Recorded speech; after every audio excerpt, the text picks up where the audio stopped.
everyone, my name is Evie Lupine. Welcome back to my channel, and today I have another video for you all. Today, unfortunately, we do have to discuss yet again more allegations of abuse that are coming out of Hollywood.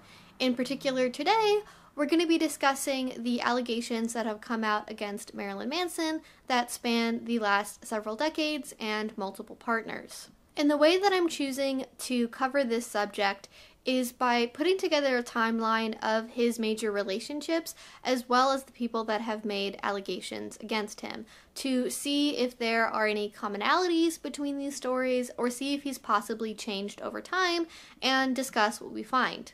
And you may be wondering why I'm choosing to cover this subject, because I'm a BDSM educator, I talk about sexuality and kink and things of that variety. Pop news stories aren't generally what I talk about, and the reason why I feel compelled to cover this is because for all of the years that the fandom around Marilyn Manson has been aware that things like this may have been going on, they have justified it as probably being part of a consensual BDSM relationship because of the way that he presents himself as this very avant-garde, scary artist person. The assumption is that oh well, he does all these weird things on stage, so of course he behaves that way in the bedroom, and sort of just brushing it off as him having unusual sexual proclivities. And even Manson himself, at the time when these allegations were first coming out and he made a statement, did say that his relationships were always between consensual, like-minded adults. And being somebody in the community and that sort of being on my radar, I do perceive that whole like-minded adults phrase to possibly be a hint towards some sort of unusual, possibly BDSM related way of having relationships with people, and sort of trying to justify it as being oh well, people don't really understand, these are just scorned women because of the way the relationships ended up. And I just want to be able to explore, is this something where it's BDSM gone wrong, people getting into BDSM and then regretting those activities later, or does this hew more closely to abuse, and where are the lines between those two things? Because I think looking from the outside, from a vanilla perspective, it can be very difficult to decide, okay, this is BDSM and this is abuse. And I hope from my knowledge and experience I can offer a little bit more of a perspective on that not very many people would have. But before we get into the specifics of his relationships and the allegations, I think we first should talk about Marilyn Manson as a person and his background to hopefully give some context to the rest of the discussion. Now, if you don't know, Marilyn Manson was born as Brian Warner in 1969 in Canton, Ohio, and he got his stage name Marilyn Manson from a combination of sex symbol Marilyn Monroe and murderer Charles Manson. And if that doesn't tell you enough, he is really well known as sort of a pioneer in the shock rock genre. He is known for his bombastic stage performances and his wild stunts and the rumors that he would create about himself, and he was something of a boogeyman to conservative parents of the 1990s, where they were worried that his music was going to turn their children into Satanists and things of that variety. And Marilyn Manson really embraced that role. He liked kind of being this villain, anti-hero figure where he was just doing all of these crazy, unbelievable things, and that got him a lot of fans and got him a lot of notoriety. Now, I do want to just give an additional trigger warning here. There was a full one at the beginning of this video, but it's really hard to talk about literally anything related to Marilyn Manson without something in it being potentially triggering, even from the beginning of his life. So this is your warning right now. This is when we start to get into potentially triggering content. We're going to be talking about some unfortunate things that happened in his childhood, and then it's really just going to continue from there. So take breaks, pause the video if you need to, come back later, do whatever you need to, but take care of yourselves, because this is just merely the start of a very wild ride. And he did have something of a troubled childhood, at least according to interviews and his 1998 autobiography, Long Hard Road Out of Hell. Supposedly, his mother had Munchausen's by proxy, which is where a parent basically pretends that their child has some sort of illness in order to get attention. In Manson's case, his mother believed that he had allergies that he didn't really have. Now, interestingly, in that article where he talks about his mother having this condition, he says that he is so shy around women that he's only ever showered with a woman like twice and with the lights off. Just put a pin in that. Remember that for later, because strangely enough, shower things are gonna come up again a little bit later on. Some of the other events of his childhood include, at a young age, seeing his grandfather masturbate to bestiality porn, and he also says that his father had a temper, a fact that he blamed for why at one point he threw a perfume bottle at his mother, which shattered on her face and left her a scar, and then spitting on her and attempting to choke her. And this was an act that he reportedly never felt sorry for. So, that's already giving us quite a bit of context for Marilyn Manson, his behavior, and his upbringing. But when these stories were coming out in the 1990s, people didn't really seem to change their opinion based on it. The people who hated him or were afraid of him were always going to be that way no matter what he did. This fact wasn't really adding anything onto it. But for the people that really loved Marilyn Manson and loved his music, the Spooky Kids, anything he did, no matter how wild and crazy it seemed, from smashing a perfume bottle in his mother's face to allegedly removing ribs in order to do a little bit of autofellatio, it just added to his bizarre, avant-garde, weird presence that people that liked him really appreciated about him. And we also have to remember that it wasn't just that people ignored his behavior because they liked him because of the behavior as well.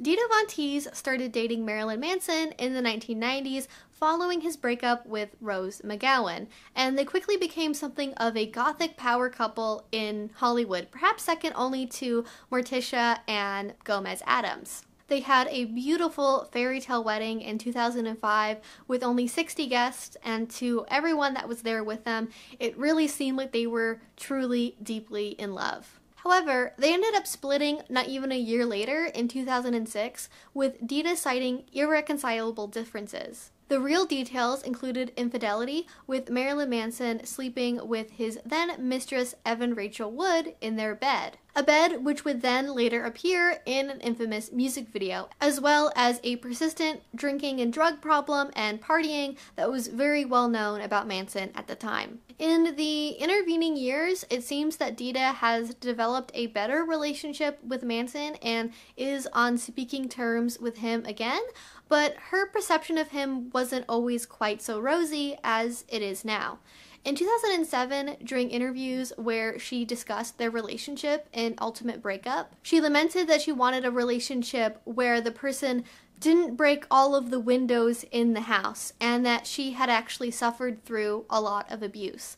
The details of the abuse that she may or may not have went through have never been public, and we can only speculate based on what we know about his other relationships. In 2010, she recalled her previous relationships, saying that she was shocked that anyone could treat her so well, referencing her current beau at the time, because she was so used to people hurling things at her in the middle of the night in the middle of a drug-fueled cocaine rage. Now, Dita has come out and made a short public statement about the allegations against Marilyn Manson, in that she said that her experience in the relationship did not match what these women were saying happened to them, but that she doesn't not believe them and that abuse has no place in any relationship.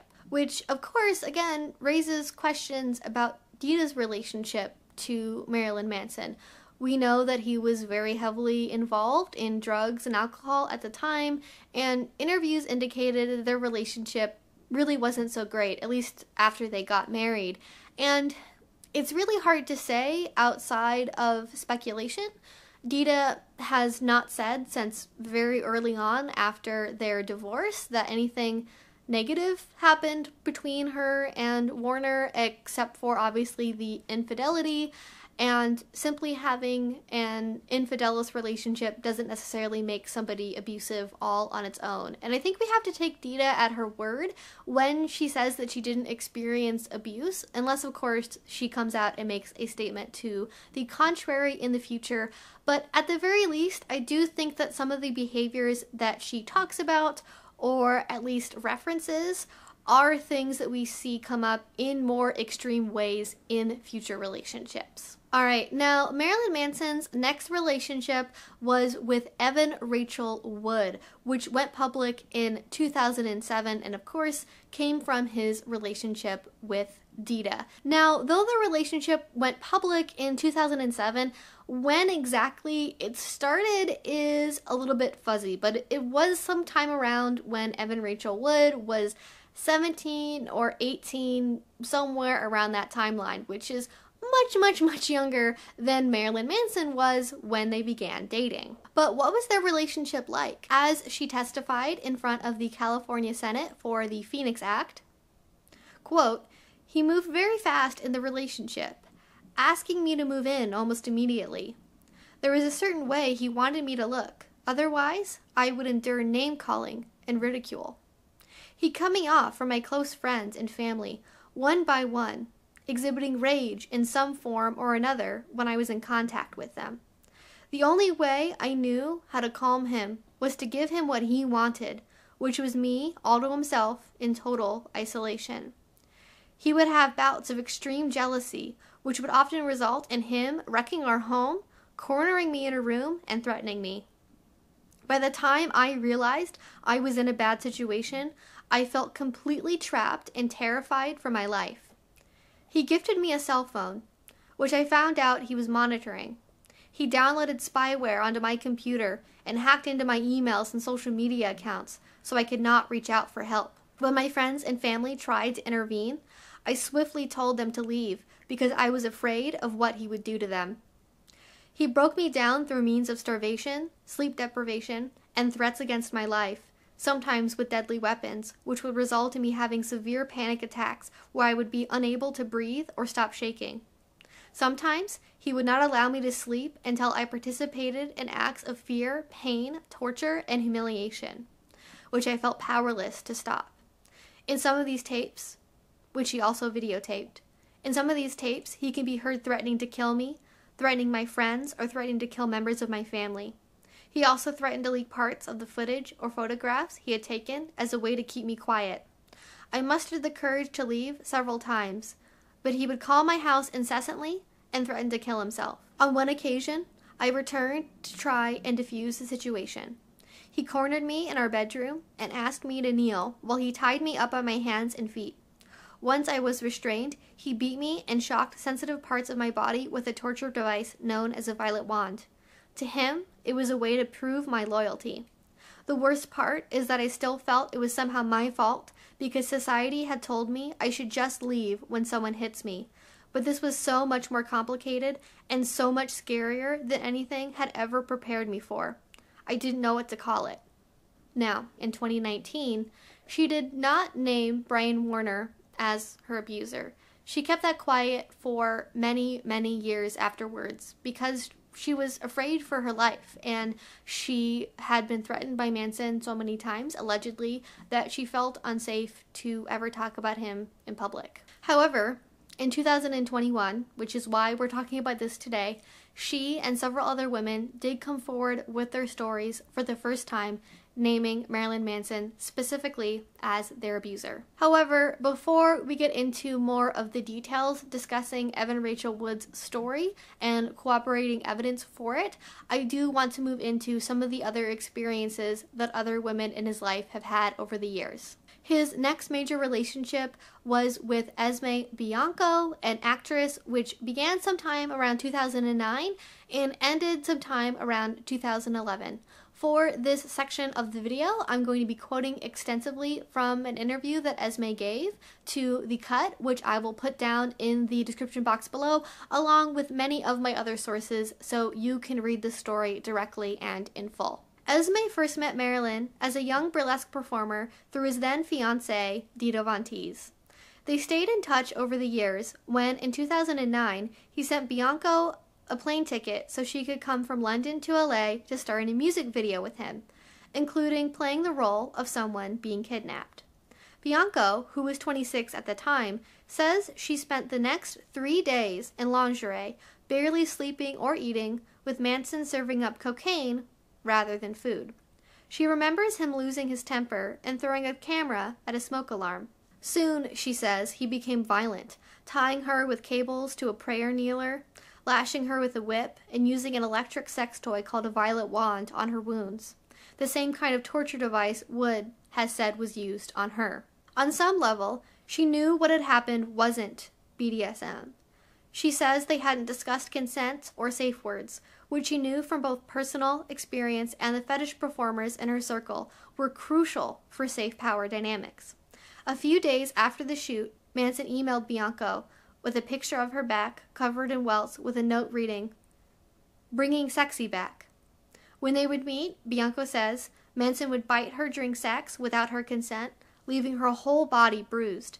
She says the singer called it kinky, and she wanted to believe everything was normal. In March 2011, 2 years after the music video shoot, Manson asked Bianco to move in with him and promised to help her get a visa while she figured out her acting career.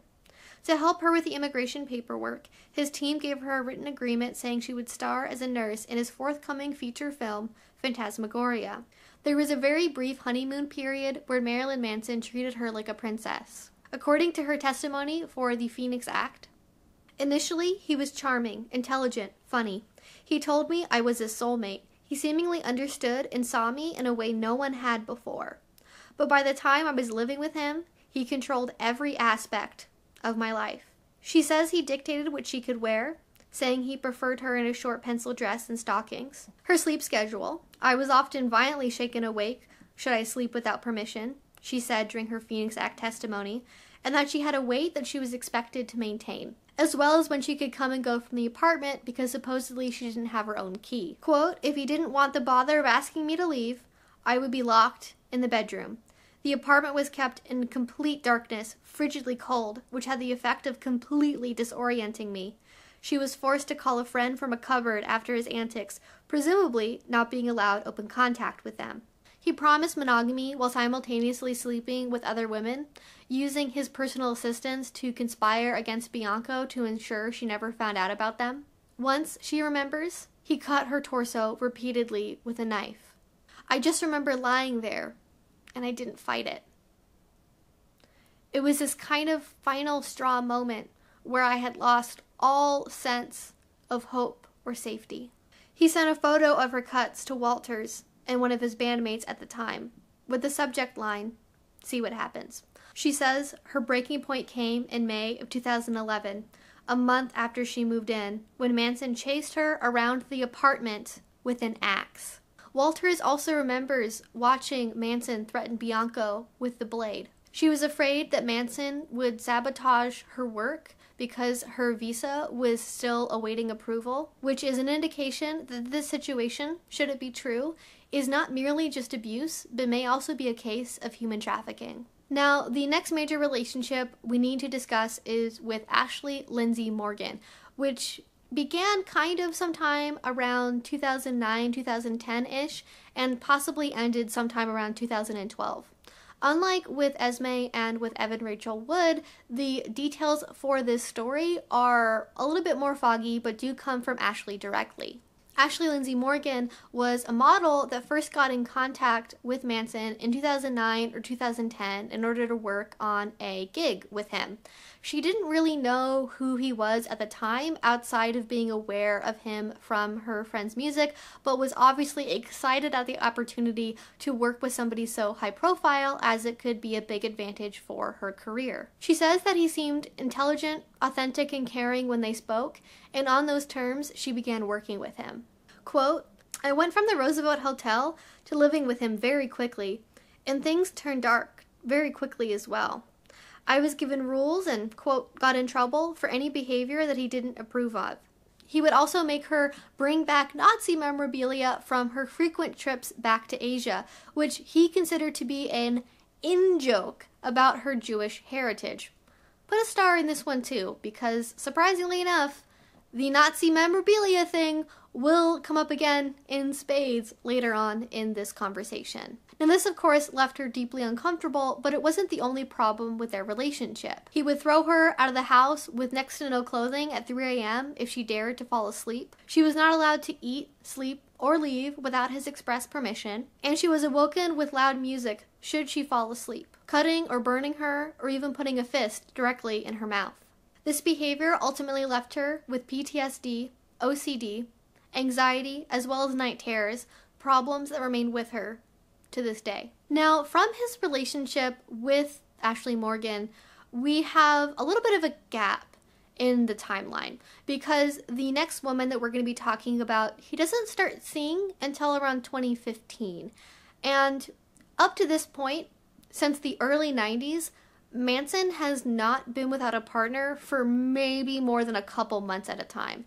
So I would be very curious to know what happened in that several year gap, because it seems like there is a pretty big hole in his relationship history that so far isn't accounted for. If I can figure out who it is or the multiple people it might be that are in between those years, I will do my best to kind of fill in the blanks in editing, but suffice to say, the next person that we have concrete knowledge of doesn't happen until 2015. And this person is Gabriella Ocarina, also known as Sour Girl. And again, they were together in 2015, though this relationship was relatively short and only lasted about 6 months. They allegedly met in October of that year when she was only 22 and he was 46. And immediately upon their first conversation, he invited her back to his tour bus, where he then plied her with drugs and insisted that she take off all of her clothes in front of him and take a shower with him. Now, again, remember that interview way at the beginning of this conversation that he says he's way too shy to shower with women? And then he does this with Gabriella the first time he's ever met her. Those certainly sound like they might be two different people, and I don't really know what to make of that particular story. Especially because that interview with Rolling Stone where he says that is within several months of when he has this interaction with Gabriella, which is particularly interesting. According to Gabriella, in her own words, he took the relationship from 0 to 100 very, very quickly, with him saying I love you within 2 weeks of meeting her, and then insisting that she go with him on a tour of Europe for his music career. It was on these trips to Europe where she said, quote, "He would tie me up for the first of many times and rape me. He took photos of me without my permission, was sleeping and tied up, and then he sent them to his friends. He would force her to take drugs, as well as put her in a makeshift bad girl's room by locking her in a different hotel room without a key, having only her phone, and having her passport, luggage, and other personal documents in his hotel room instead. He had rules for her, such that she could not wear pants, and ordered her to dye her hair to platinum blonde from pink. He would also go through her phone, spy on her, and demand that she turn her DMs off. Could this be because he was afraid that she was cheating on him? Or perhaps he was more worried that one of his ex-partners would attempt to reach out to her and attempt to warn her of his behavior. She said that she experienced sleep deprivation, that he would yell and throw things, and that she even got death threats from fans because he would post photos of her to his social media accounts without her permission. Ultimately, with all this ending in that he threatened that he could have her killed at any time, the relationship overall giving her PTSD as well as nightmares that continued long after the relationship was over. Our next character is Sarah McNeely, and her story is a little bit vague in that we don't have a specific timeline for the relationship.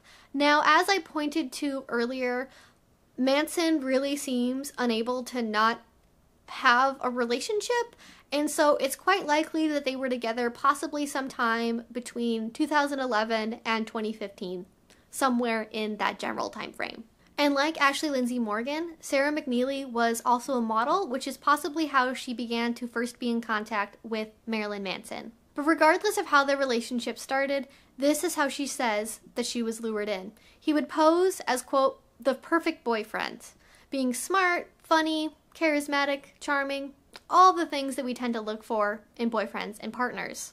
However, things would quickly spiral. She was locked in rooms when she was bad, forced to listen to him entertaining other women. She was forced to stay away from certain friends, especially male friends, and when she didn't, he would threaten to harm them or her. This got to the point that she was not even allowed to go near other artists on sets that she was working on. He would then verbally berate her for hours and hours on end, blaming her for everything under the sun, in order to make her feel worthless. He also threatened to smash her face in with a baseball bat, all for trying to get him to pick out a pair of pants to wear before a music video. She says that he also kept his home at a chilly 62 degrees and that no one was allowed to change it. The relationship did also ultimately lead her to experience PTSD, and it's also unclear exactly how long this abuse went on for.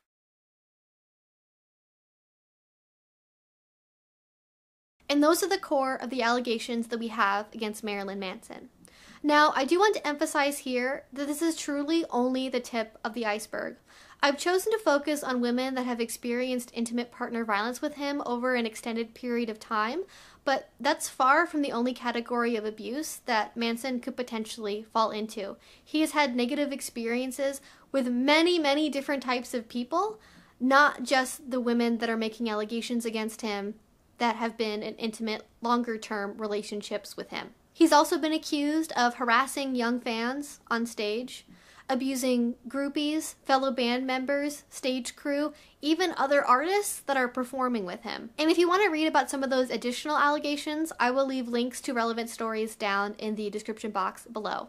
Now, I think our next step here is to look at the patterns that exist in his behavior across these relationships to see if we can find any parallels in his behavior over time, again, to see if potentially that he's changed, and to really analyze the nature of this behavior. And so what I've done is I've broken things down into about 10 categories of broad things that I observed while reading all of these individual experiences. Number 1, infidelity. I think this one is probably the most innocuous of his behaviors that we could talk about, but it's certainly the one that seems to be the most long-term. Obviously, his first marriage with Dito Von Teese ended, at least in part, because of his affair with Evan Rachel Wood, and this doesn't seem to be a behavior that he had any intention of ever stopping. And we know that with Esme Bianco, he also promised monogamy, but then would use his personal assistants to conspire to keep her in the dark when he would have affairs with other women. And finally, we know from Sarah McNeely's experience that not only would she sometimes be restrained by him when she was bad, but that also at the same time, he would force her to listen to him doing things with other women. And I think from these stories and the fact that some of these relationships just overlap all on their own is a pretty clear indication that, at least on the basic surface level, Marilyn Manson cannot keep promises that he makes to women about the nature of relationships. Now, I'm polyamorous. I have had multiple partners. I have partners that have multiple partners. There is a way to do non-monogamy ethically. The way that you don't do that is by cheating on your wife and promising monogamy and saying you will be monogamous and then not being monogamous. If you want to have multiple partners, you can do that. You have to talk about it. You have to set up boundaries. The other person at the base level has to know that it's happening first, has to give consent for it to happen, because having other people that you have sex with, you have intimate relationships with, puts that person at risk at minimum, not only just for emotional damages, but also potentially for things like transferring STIs. And I assume that Marilyn Manson is not the kind of person that uses condoms with every person that he has sex with. So there's plenty of reasons why infidelity is bad enough all on its own, but unfortunately, this is just merely a starting point for some of his other behaviors. The second big trend that I observed from his relationships is that he would escalate the relationships very, very quickly. Pretty much everyone that he has had an interaction with romantically reports in some way that the relationships move very fast.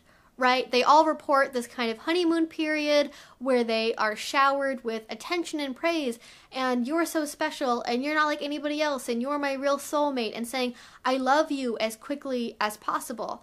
And I think it can be very romantic to think that you have found your soulmate, you found the one, right? And then you have this really deep, intimate connection that you have never had with any other partners. However, this happens so frequently in all of his relationships that it doesn't seem this is a case of him genuinely finding people that he has this magical once-in-a-lifetime connection with and maybe acting a little bit unusual because of that.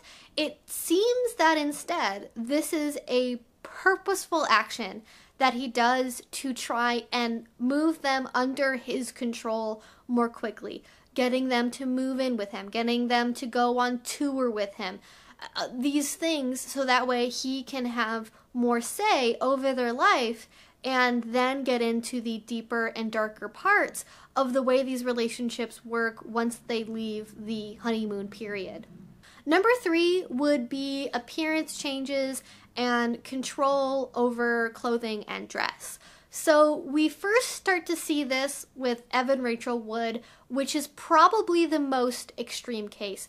Even years and years ago, before anybody really knew about these abuse allegations, that they might even be possible, people noticed that the longer that Evan Rachel Wood was with Marilyn Manson, the more that she started to look like Dita Von Teese. And this wasn't something where she was merely just changing her style over time because she was a young person. She said that she felt like she had to change because she faced daily ridicule from him if she did not meet his aesthetic expectations. Now, outside of the fact that this was very well documented in photographs over the time period that it happened, we do have direct confirmation from somebody that used to work for Marilyn Manson at the time that Evan Rachel Wood was around, Dan Cleary. Quote, I worked with #Marilyn Manson in 2007 to 2008 for his touring band when Evan Rachel Wood was with him. She was on tour with us the entire time. Over the course of a year, he turned her into a different person. So clearly the Evan Rachel Wood case is very well known, but it's far from the only time that we see this happening. In Gabriella's case, she wasn't allowed to wear pants, and she also had to change her hair to platinum blonde. And Esme Bianco also experienced some pretty extensive wardrobe changes. She again said that he dictated what she could wear, preferring her in stockings and a pencil skirt. And almost all of these women have stories that involve being kept in the house in nothing but lingerie while the room was 62 degrees. Clearly indicating that he didn't really care about them as individuals, what their own personal styles or interests were when he met them, but that he wanted people that he could mold to be like his image or possibly more closely resemble his first wife that he lost. And the person that we have for corroboration here is actually Manson himself. He said in a 2015 article that, quote, if a girl starts wearing sweatpants in a relationship, it's over. It means she doesn't give a shit anymore and you're not gonna fuck her. Girls should always present themselves to you when you come home wearing lingerie, legs akimbo. I have opinions about that, but we're gonna move on because this video is gonna be really long and we really need to focus on all of these different behaviors that we notice in Manson. So moving on to our next category, we're gonna talk about sleep and food deprivation as well as the effects of him keeping a very cold house. In her testimony for the Phoenix Act, Evan Rachel Wood did say that she was controlled through means of sleep deprivation and starvation. And with Esme Bianco, we see this at the beginning of their relationship where he kept her on a set for 3 days, where instead of giving his crew food, he gave them cocaine. And again, that she was violently shaken awake should she ever fall asleep without his permission. In her testimony for the Phoenix Act, she also said that she had a specific weight that she was expected to maintain, and that the apartment was completely cold and dark, and it left her completely disoriented. And his former personal assistant, Walters, also corroborated this, which I will put on screen now when she talks about this in an article. Sarah McNeely also noted that he kept his apartment at a chilly 62 degrees. And Ashley Morgan would also say that she would get kicked out on the street with no clothes if she dared to fall asleep too early or without his permission, that you couldn't eat or sleep without his permission. And finally, Sour Girl also reportedly experienced sleep deprivation. Now, these things in particular are very difficult to discuss because they do seem, of everything in all these allegations, I think these things, the starvation, the weight control, the cold rooms, like this is the core of it that I think is the easiest to corroborate. It is also probably one of the darkest because sleep deprivation is a known torture tactic. If it goes on for longer than 48 hours, it is called an enhanced interrogation technique. And it is very well known to reduce somebody's cognitive function as well as cause them disorientation and make them unable to make clear decisions. Keeping somebody nude or partially nude in the case of him forcing people to wear lingerie in freezing cold rooms can also be considered a form of torture, controlling people through humiliation and the deep embarrassment that one feels when being exposed to all of Marilyn Manson's crew and bandmates when you have to stay in a house with them for multiple days to do a music video. It's hard to say that it doesn't seem at least a little bit on purpose. Like, could you imagine for decades having women in your house always in lingerie, always in very scantily clad outfits, knowing that the house is really, really cold, and probably all of them saying at some point, I'm really cold. Can we turn the heat on? I'm really cold. Can I get a blanket? Can I cover up? Can I get a sweatshirt? Something. And never at any point for any reason being like, yeah, we can keep the room a little bit warmer. Like, even if it's not like a conscious, malicious use of a CIA torture tactic, it at least demonstrates that he cared more about his own neurotic choices than like making sure the people around him were like baseline comfortable for existence. And there's no excuse for that. If you like having a cold house, that's one thing. Maybe you should have some blankets. Maybe you should offer them a hot beverage so they can stay warm.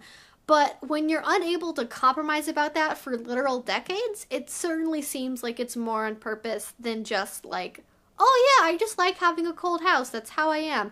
When it's combined with the fact that they can't literally ever do anything to mitigate the fact that they're freezing cold.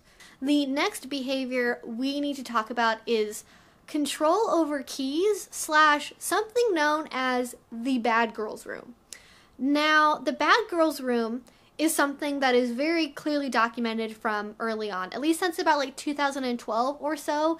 In interviews, when people would go to his home, they would note the presence of something called the bad girl room, because that is what Marilyn Manson would call it. And it was like a small, like former sauna steam room sort of thing that was a complete lockable glass enclosure. And it was also completely soundproof. And at the time, it kind of seemed like a quirky novelty of like a weird rocker's house. Unfortunately, it seems to have not just been used for some consensual fun times. With Esme, we know that she was not allowed a key to the living space that they had, and that if he didn't want to ask her or tell her that he was leaving, he would simply just lock her in the bedroom because she wasn't allowed to leave. With Ashley Lindsay Morgan, we also know that she would be kicked out of the house when she did something bad and would then be locked in the bad girl's room as well. With Gabriella, he had something of a makeshift bad girl's room that he created from a second hotel room where he took away her keys, her passport, her other identifying important information, and her luggage, leaving her with only her cell phone. Sarah McNeely also reportedly experienced being locked in rooms. And finally, Ashley Walters, again one of his ex-personal assistants, also corroborated the existence of this space and seeing it being used on other women.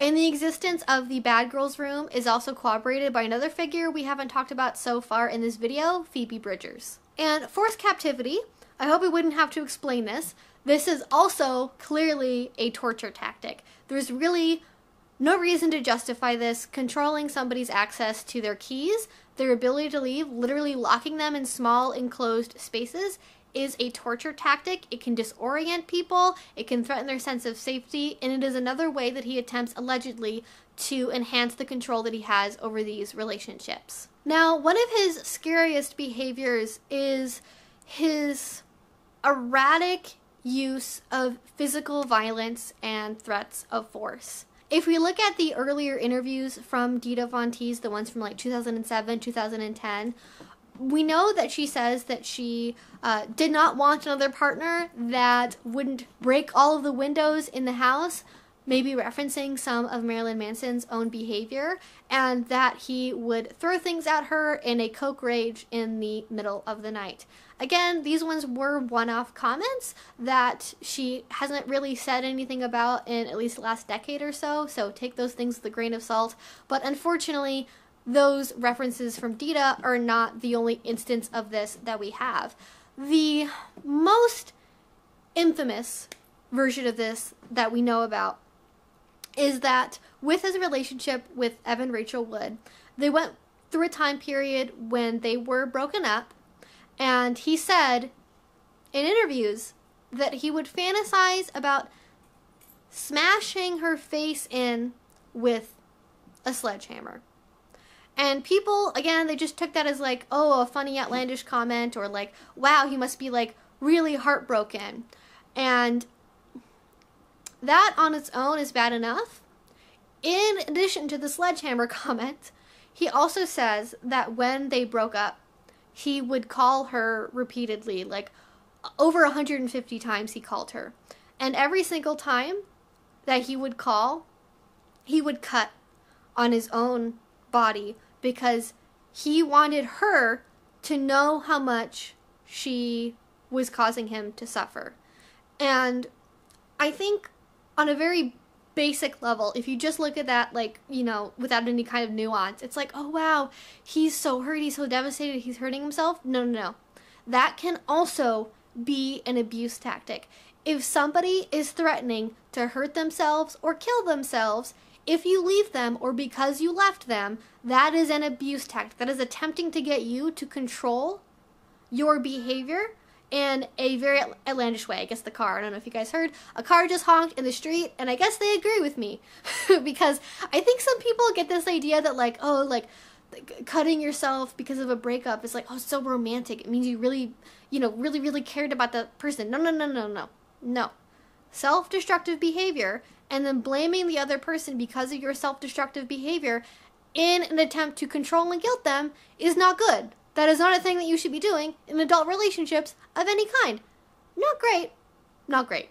And with Esme, we know at one point in their relationship, he cut her torso with a knife, something that caused her to lose all sense of hope and safety and really just be completely broken down by him. However, the actual final straw moment for that relationship was when he chased her around the house with an axe, something that a former personal assistant can verify happened. And finally, in this general category of behavior, we also know that Sarah McNeely said that he threatened her with a baseball bat because she wanted him to pick out a pair of pants. So, sledgehammer, axe, baseball bat. This guy seems to have an MO of using large threatening objects to control and threaten and try to bring physical violence against women in his life. And that is very concerning, and there's no excuse for it. Something in my mind that he would do, which was a very clear control tactic, is he would attempt to separate people from their friends and loved ones. So, for example, with Evan Rachel Wood, he gifted her a cell phone, which he then used to hack into her accounts and spy on her. And he controlled her social media accounts such that she could not reach out for help to any of her loved ones. With Esme, there's a similar story in that she was not allowed to contact her friends or family, and when she did, it was only in complete panic while hiding in a cupboard, obviously because she was not allowed to have open contact with them. Gabriella also reported that he would go through her phone as well as insist that she would turn off her direct messages. And finally, with Sarah McNeely, she reported that she was ordered to keep away from certain friends, especially male friends, and that if she did contact them, there would be trouble. Now, this is a very classic abuse tactic because the less people you have contact with, the less people you can trust, the harder it is to get help.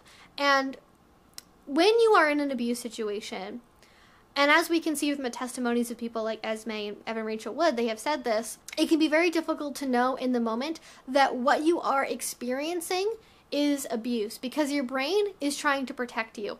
And if you are like fully processing everything that is happening to you through that lens, it can make it mentally impossible just to survive. And so if you have contact with people that might be able to reflect the relationship back to you and say, hey, I don't think it's okay that he's cheating on you, that he's threatening you with these weapons, that he's tying you up in this way, you know, it might eventually be something that leads you to think, oh, this actually really isn't okay. I should try to leave. And by minimizing the number of people that are aware of that part of the relationship, that are aware of how bad it is, the less likely it is that somebody is going to get the help and recognition they need to be able to end the relationship, which is obviously exactly what Marilyn Manson doesn't want to have happen. He wants to maintain control over these women for as long as he wants them. And he's really willing to do anything, I think, to try and do that. Now, there was another behavior I saw in here which is a little bit subtle, but I do think is something important to mention, which is forced drug use, particularly with the younger people that he was in relationships with.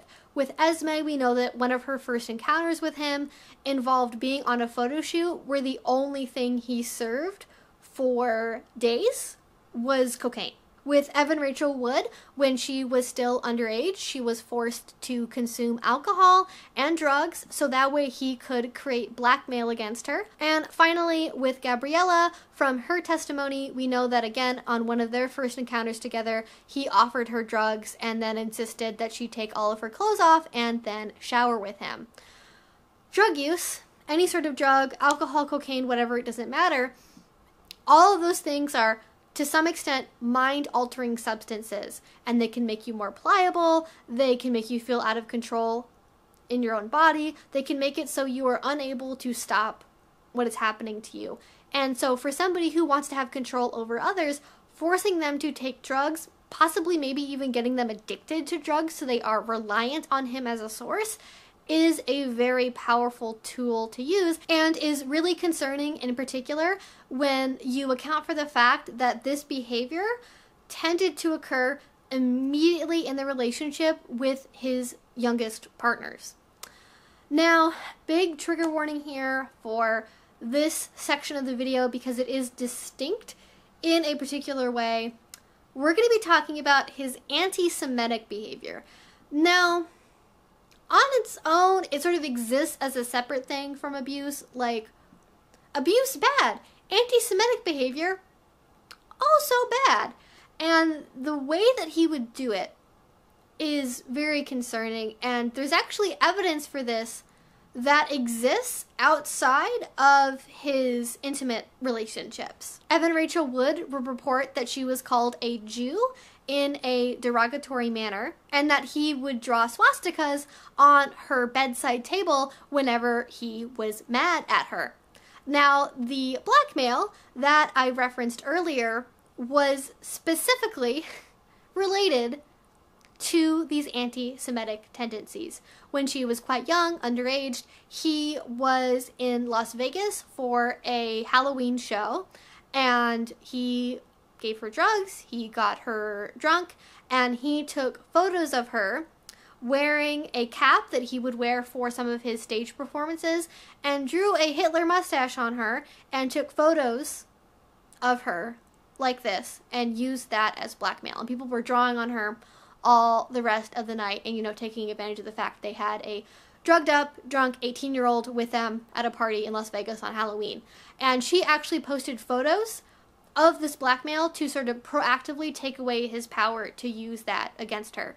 But with Evan Rachel Wood, this is far from the only time that he has exhibited anti-Semitic tendencies towards his partners. With Ashley Lindsay Morgan, who was also of Jewish descent, he would have her bring back Nazi memorabilia as somehow some kind of in-joke for the fact that he was dating a Jewish girl.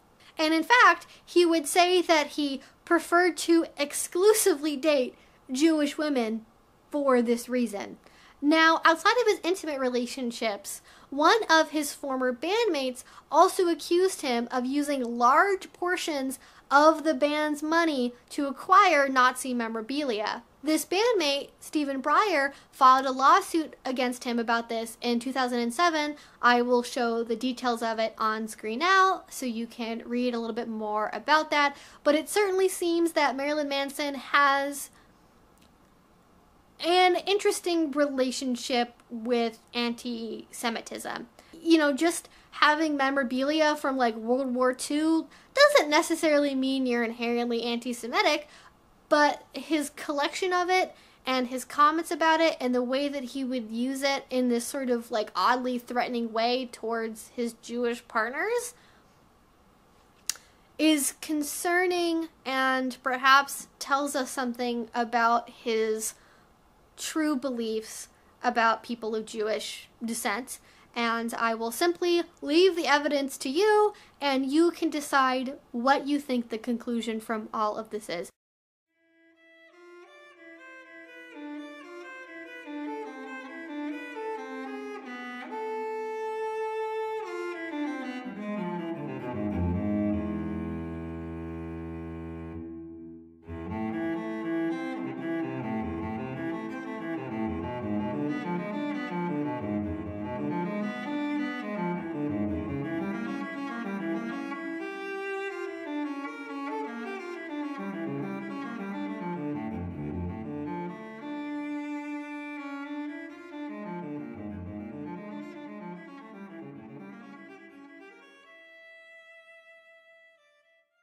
Alright, so our final category we're going to be discussing is disguising his violent behavior as consensual BDSM. And this is like the core reason why I feel like I should really make this video, is I think these subjects tend to really get glossed over, and it is the primary excuse that his fans are using for justifying what he has allegedly done to these women. And so I think it's really important that we can look at this and try to make distinctions from where the consensual BDSM is versus the non-consensual abuse. Possibly the most infamous example of this in all of the stories was in Evan Rachel Wood's testimony in front of the California Senate for the Phoenix Act. She did refer to a violet wand as a torture device. And Esme Bianco had a similar story about a violet wand where it was used on her wounds, and there's even video evidence of Marilyn Manson from like some really old MySpace thing where he's using a violet wand on himself. So it's fairly well known that he owns a violet wand. He has also done interviews where he has shown a violet wand, although these interviews, they don't always refer to it as the correct name. I don't know if that's like a brand thing misquoting, misremembering, not sure exactly why. They call it a variety of other names besides Violet Wand, but they do talk about that he has a collection of medical paraphernalia, and the Violet Wand is his favorite of all these devices. Now, in the BDSM community, a Violet Wand is used for electroplay. And basically the way that it works is it creates like a spark against the skin, which is very bright, it's very loud, it's colorful. People like it as like a nice party trick essentially at dungeons because it gets a lot of attention, it's very showy, and it does have a lot of gradation in terms of how intense it can be. And I know a lot of people, their first introduction to BDSM of any kind is going to a play party and having them do a very, very gentle zap on the surface of their skin. However, that does not mean that Violet Wands are always innocent. And the way that Evan Rachel Wood and Esme describe them being used on them, you know, they're not blanketly, inherently torture devices, but any BDSM tool can be a weapon of torture when used in the incorrect fashion. And there's a big difference between a light little zap at a play party for fun versus something cranked up to maximum settings and being used repeatedly on your genitals non-consensually. If you are using a BDSM tool non-consensually, pretty clearly that is torturous, that is abusive. And there are things that you can do in BDSM where if they're consensual, they're enjoyable, they're fun, you like them. If they were done non-consensually to you, you would hate them. They would be awful. Context and consent matters a lot. And so I think it's very unfortunate that some people have dismissed all of her testimony on the fact that she calls a Violet Wand a torture device. If your experience with them has been somebody non-consensually using them on your genitals, I can see why you would have the memory of it be that this is a torture device. This is an awful thing. They can be used in a loving, beautiful way to create wonderful sensations, and they can also be awful and horrible. Now, in terms of if he had a BDSM relationship with these women, Evan Rachel Wood has come out and said that at no point did they ever have a BDSM relationship. There was no sex before or after, there was no consent, there were only threats and fearing for my life. And of course, you know, we can get into the argument of like, is BDSM always sexual or not? It doesn't have to be, you know, the presence of sex or not is not the difference between BDSM versus abuse, right? The important part in that statement is that she did not believe that she was in a BDSM relationship. She did not consent to doing BDSM. What was happening was about control and torture and forcing her to be submissive towards him, but not in a BDSM sense. I really hope this doesn't have to be said, but there is a clear line between a healthy, mutually negotiated, mutually beneficial BDSM relationship and breaking down your partner until they are disoriented and crying and experiencing extreme amounts of stress because of your behavior is not the same thing as having a mutually negotiated, mutually beneficial BDSM relationship with ongoing consent. Those are two completely different things. And rather than this being something like it should be, where it was a two-way street, where both people were having their needs met by being in this relationship, it was something where one person was forcing their will on somebody else until the other person was completely broken down.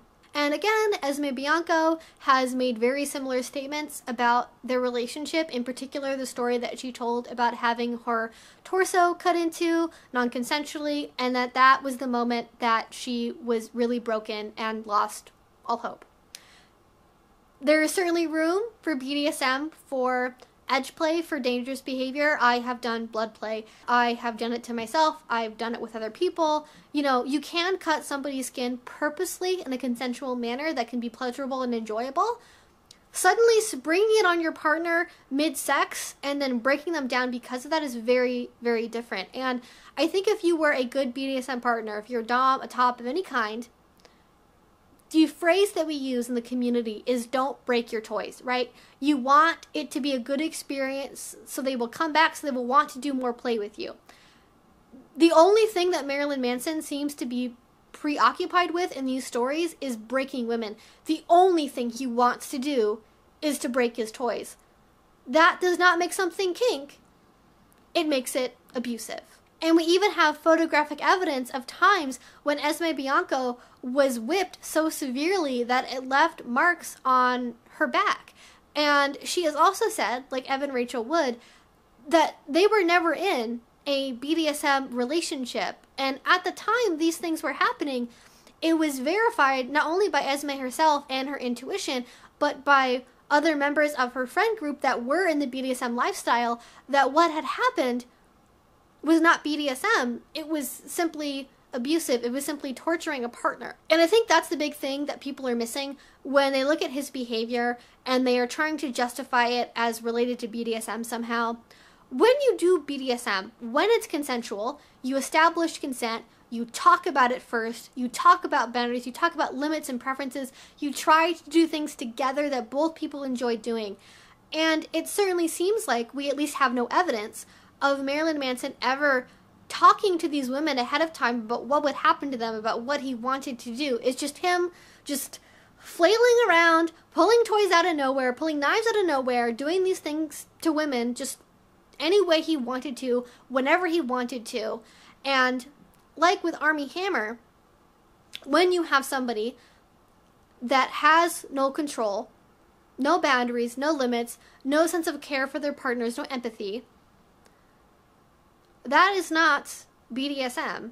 That is abuse. And these aren't the only stories. It's not just Esme and Evan Rachel Wood. Gabriella also reported that he would tie her up and rape her and share photos with his friends without her permission.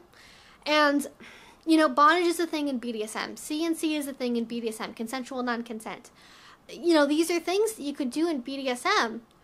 But when you're doing them willy-nilly, no consent, no conversation, no negotiation first, you know, you can't really call it by that name because that's not what it is. What I find just purely so disturbing about all of this is, again, where's the conversations? Where's the check-ins, the safe words, the aftercare, even the terminology of BDSM isn't there. And, you know, I would be reluctant to say that he is worse than Armie Hammer because I don't think you can really compare Armie and Marilyn Manson because they're two completely different fish. But at least with Armie, he had the language. He at least talked about or paid lip service to things like aftercare or safe words. You know, he at least like told women that they were getting into BDSM relationships and that he wanted them to be submissive and things. That doesn't necessarily like in any way excuse what Armie did, but to me there is something that is even so much worse about this that makes it so just like egregiously closer to being like obviously abusive, that like he didn't even really seem to care to like try and cover this up as being BDSM. Like this was torture. This was him like trying to control women and doing whatever he wanted to them. He didn't even like bother trying to dress it up as BDSM, which on one hand, I'm thankful that like he's not smearing the name of BDSM directly because good God, we get enough of that. But you know, something about it not even attempting to make it be like a consensual kink thing in any way just is like, he's like, yeah, I torture women and I'm fine with that. Deal with it. Like, I don't know how else to perceive it except as that, you know? And it makes me angry, but we need to finish talking about the rest of this because somehow there's even more left in this discussion that we haven't gotten to. And if all this is still really confusing and it's not really making sense and it's overwhelming, it's so much information, just remember this one little phrase, right? I'm quite fond of this. In consensual BDSM, one word can stop everything. In abuse, no amount of words will stop the abuse. And we know from the way that these relationships ended publicly that it certainly seems to have been more of the latter category instead of the former. Again, when he ended the relationship, or rather, when the relationship ended with Evan Rachel Wood, he would cut himself, he would threaten violence, and ultimately it led to, temporarily, Evan Rachel Wood coming back to him. And these women, no matter what they did, no matter what they said, what they asked for, even when they tried to leave, nothing would get him to stop his behavior except for fleeing in the middle of the night. And I think if you have to look at anything in this, just what kind of person do you have to be for the majority, if not all, of your adult relationships in the last 20 years, ending with somebody fleeing your home in the middle of the night under duress? That certainly doesn't seem like somebody that has healthy relationship patterns, if nothing else. Now, I'd like to be able to say that this is the end of the story, but unfortunately, it's not. I don't know if this video is going to be an hour or 2 hours or what, but no matter how much I've covered here, it is not actually the complete story, because there are many, many other tales and experiences that I wasn't able to share in full today. If you guys want me to do a follow-up video talking about them, I would be happy to, but I'll just list some of their names here. These are just some of the people that have stepped forward whose stories we didn't have time to cover today. Jenna Jameson, Love Bailey, Louise K. Bell, Scarlett Capella, Brittany Lay, Tori Lynn, Charlene Yee, Chloe Black, and Corey Feldman, as well as untold numbers of band members, stage crew, fellow performers, tour mates, young fans, journalists, actors, models, and sex workers over the decades that have experienced a range of his disturbing behavior. His penchant and possible fetish for underage fans in particular is something that we should note, but far from the only crime we didn't have time to get into here. As a result of these accusations, he has supposedly been dropped from his record label. They are no longer supporting his current album that was released, and his merchandise has also been dropped from Hot Topic. Also, it seems that the police have been paying him a visit, and that he had an emergency late-night meeting with at least one of his lawyers. I am sure because of this, there will be cries of cancel culture and guilty until proven innocent. And if that is your response to hearing all of these stories, literally dozens of people, including the ones that we didn't even get to talk about here today, I don't really know what to say. I think that if at all possible, he should have his day in court. Unfortunately, the statute of limitations does limit some of these allegations, even if there is mountains of evidence of every variety, that they might not ever be able to go anywhere simply because too much time has passed. And I think it's important we keep that in mind. I know there is a tendency to immediately desire legal action and to blame people when they choose to not pursue legal action, but oftentimes it's because they are physically unable to, because these cases do oftentimes boil down to he said, she said. And Marilyn Manson is very, very wealthy, assuming he hasn't squandered it all on drugs and Nazi memorabilia, but he certainly has more power and authority and ability to pay for good lawyers than, say, a little-known model with 2,000 followers on Instagram. You know, if you have to go it alone in a court case, who do you think the public's going to believe, right? Not to mention death threats from fans, people that are going to believe Marilyn Manson, literally no matter what allegations come out. I can see why people would be reluctant to pursue this. But the fact of the matter is now, things are happening. Things are being investigated. Finally, there are going to be things that move forward, hopefully, in having that day in court. And I do hope that it does happen. And more than anything, really, personally, I hope that these women, by sharing their stories, are able to get some sense of closure for their relationships, for the experiences they have with Marilyn Manson, because I tried to keep it together during this video, but it is really hard to talk about just because of the volume of what is happening. You know, these are things that are going to be with these women for the rest of their lives, right? Every relationship going forward is going to be tainted with the experiences they have with Marilyn Manson, and I hope they get some kind of sense of of healing and closure from all of this, and that they can, you know, help each other out during this difficult time, and that hopefully the public can, even if you don't believe everything, you know, please be kind, right? Don't drag them on social media. Don't try and dox them. Don't send them death threats. Like, you can be skeptical and have doubts, and that's fine. You don't have to literally threaten to kill somebody because they made allegations against your favorite music artist. Like, it's so ridiculous the lengths that people will go to you know, defend people that they are in parasocial relationships with, which is just really, really sad. There's so many stories I couldn't cover, and this took me so long to make because, you know, so many of the people that I have seen that have talked about this just haven't really given the full story justice. Like, I literally felt like the one thing from Always Sunny in Philadelphia that everybody knows, where you know, Pepe Sylvia, and he's, you know, going crazy trying to connect all these dots. Like, that's how I felt making this video, because I had to go through like decades of interviews and all of this crazy stuff to try and find information about this. And one of my main sources is an Instagram account called Manson is Abusive, and they have done a lot of work to, over the years, repost articles featuring Marilyn Manson, kind of putting things together, and that account really, really, really helped in this process. So if you want to check that out, please do. It will also be in the description, as well as links to as many of my other resources as I can fit in there, because it is quite an extensive bibliography. But I think that's really all I have to say